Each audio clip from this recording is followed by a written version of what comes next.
Hello everyone and welcome to another Strigoi video. We're continuing our Lumineth Tactics series with a subscriber requested unit, the Vanari Bladelords. Let's see what makes these guys Lords of the Blade. We'll look at their scroll first and analyze which roles they can fulfill in a Lumineth force. We follow that up with some basic tactics on deployment and combat and round off with a verdict on their usefulness. Usually, we reserve the last segment for tips and tricks, but the Bladelords require some special treatment. The Bladelords are elite Vanari infantry that fight with massive great blades. They have 2 wounds each, the classic move of 6 inches, a 4+ save and a bravery of 7. Their great blades can be used in 2 ways, which is partially represented on their weapon profile and partially on their war scroll.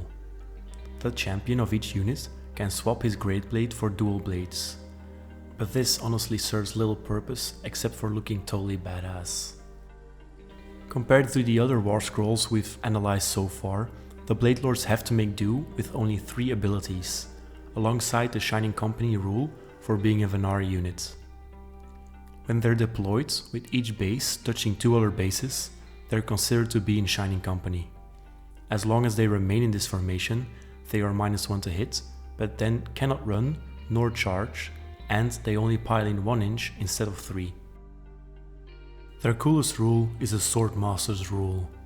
As I mentioned earlier, they can choose 2 stances or profiles for their great blades. The entire unit has to choose the same stance though. You can either opt for Perfect Strike, which automatically hits, wounds on a 2 and has a rend of 1, or you could go for Flurry of Blows.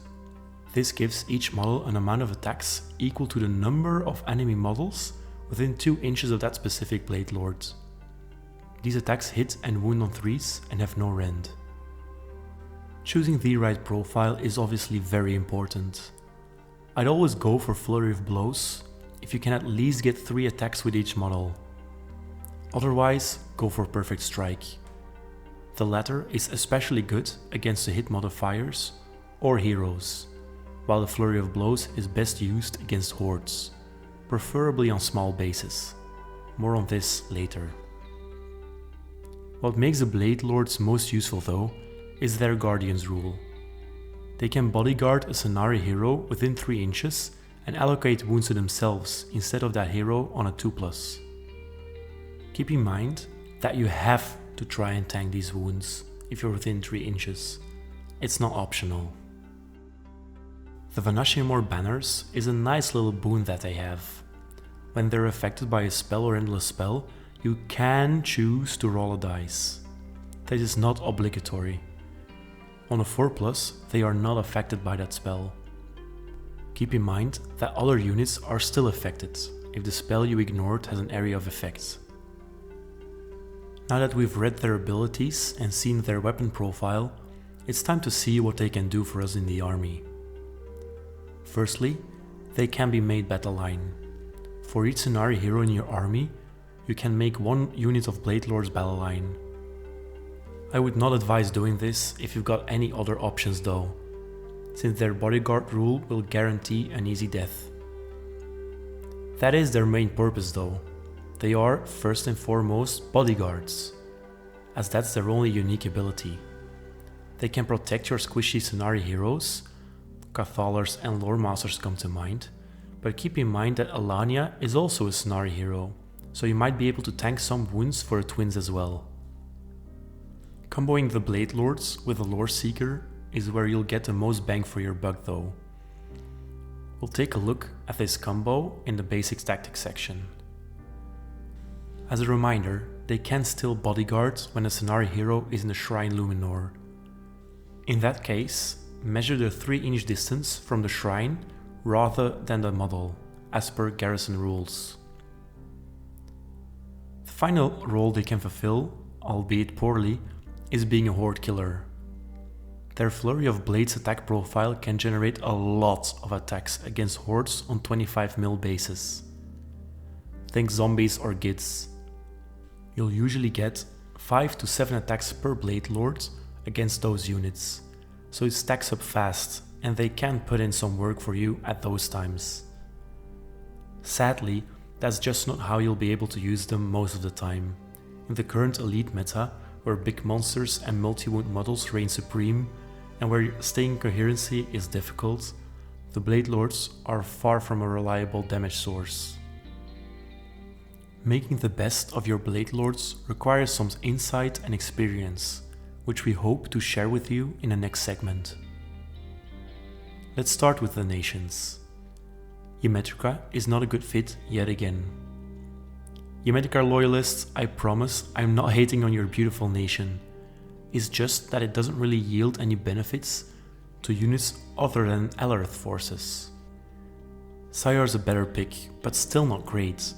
The double quartz is nice if you intend to use them as a horde killer, but it does not serve any purpose when bodyguarding, as you'll be tanking the wounds after rolling saves anyway. Liatha is even worse, unless, again, you're fighting a lot of 25 mil hordes. In that case, rerolling ones to hit can be useful. Just remember those rare times where it comes in handy are the exception and not the norm, sadly. Zytrek scores bottom results this time, since the Bladelords are not wizards, and the Zytrek artifact actually makes the bearer more tanky than their bodyguards. Alumnia is pretty useful though. This time I mainly see use for the pre-game move, as that will enable you to get into position for your Lore Seeker combo. More on that on the next slide. Lastly, Helon scores low as well, as their after combat move is somewhat useful, but you wouldn't want to waste that command on a small unit of Bladelords anyway. As for their deployment, it's quite simple really. We think you'll mainly use these for their bodyguard rule, so deploying them within 3 inches of a Cenari hero is key. You can deploy them in Shining Company if you like, as long as you keep at least one model within range of your hero. Remember that you must roll to tank those wounds when you're within 3 inches though. The one time they're quite excellent is when they're paired up with a Lore Seeker. When a Lore Seeker is deployed on an objective, the objective remains in Lumineth control until the Lore Seeker is removed from the board.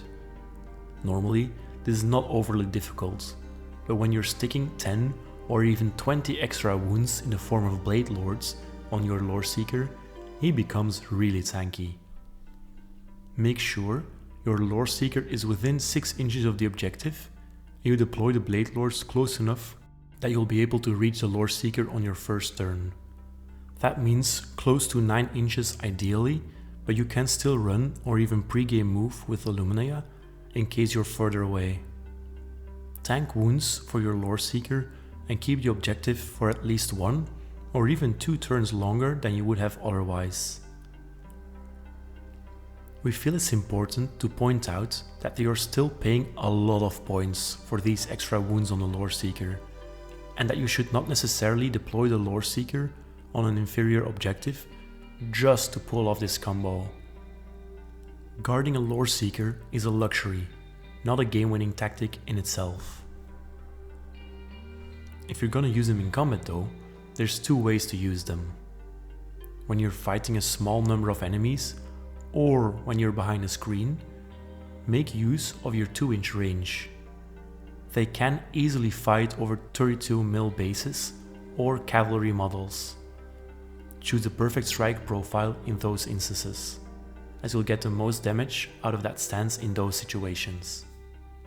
When you're facing hordes though, just revel in the slaughter. Push them into the unit as far as you can and enjoy your boatload of attacks. When drawing straight lines from their base, they can just about reach 3 25 mil bases in a line. If you're slicing your way into a unit of zombies for example, you can imagine how many attacks that would yield you. Enjoy! For our last segment, we decided not to do a tips and tricks section, as we have covered the most important stuff anyway. Rather, we thought it would be interesting to pronounce a verdict on the Bladelords' usefulness. To reach this verdict, we're looking at their design, their place in the current army book, and how they fare in the meta. Spoilers, it's not looking that great. Let's start off with their design. Unfortunately, there's a lot left to be desired from their war scroll and the way their rules were written. The Bladelords have sunmetal weapons on their scroll, but in the FAQ, Games Workshop specifically stated the sunmetal mortal wounds rule was omitted on purpose. We can understand why this is the case, as having mortals on the Flurry of Blows profile would have been really strong in the 2nd edition. We're in the 3rd edition now though, so here's hoping that they get some love in our next book. They're also a Venar unit, just like Wardens and Sentinels. But they're not wizards, even though that would not necessarily make them unbalanced or overly strong at all. They enjoy some extra defense against magic from their banners, and can be deployed in Shining Company, but all these buffs are ignored when you're tanking wounds as bodyguards, which is just such a pity. Next, we cannot ignore the comparison to other units in the same book. They are outclassed by Wardens in almost all regards. Wardens have double the amount of models, double the damage, the option of mortal wounds, and they are wizards. Since they're almost the same price, there's hardly any reason not to replace your Bladelords with Wardens. The only unique thing the Bladelords have going for them is the bodyguard rule. To conclude, we don't advise taking Bladelords in a competitive list. Their war scroll is blatantly incomplete, their rules are ineffective in the monster meta, and their sword profile is hampered by the current coherency rules. So if you bring the sword boys, do so in friendly games or as bodyguards, as that's their unique role in the book. We believe they have some value in that regard, but from a competitive standpoint, it's safer to bet your money or your points on Wardens, as they will fare better in most games. And with that, we've reached the end of this guide. We hope the last segment didn't kill your motivation to bring the Bladelords to the table. We strive to serve you the most honest and tactical info we can offer. So that's what we've tried to do in this in-depth guide and will keep trying to do. If you enjoyed this guide or are looking for more content like this, please do like, share and subscribe. Let us know on what units or even other armies you'd like to see guides on. We love reading all your comments and we hope to see you in the next one. Cheers!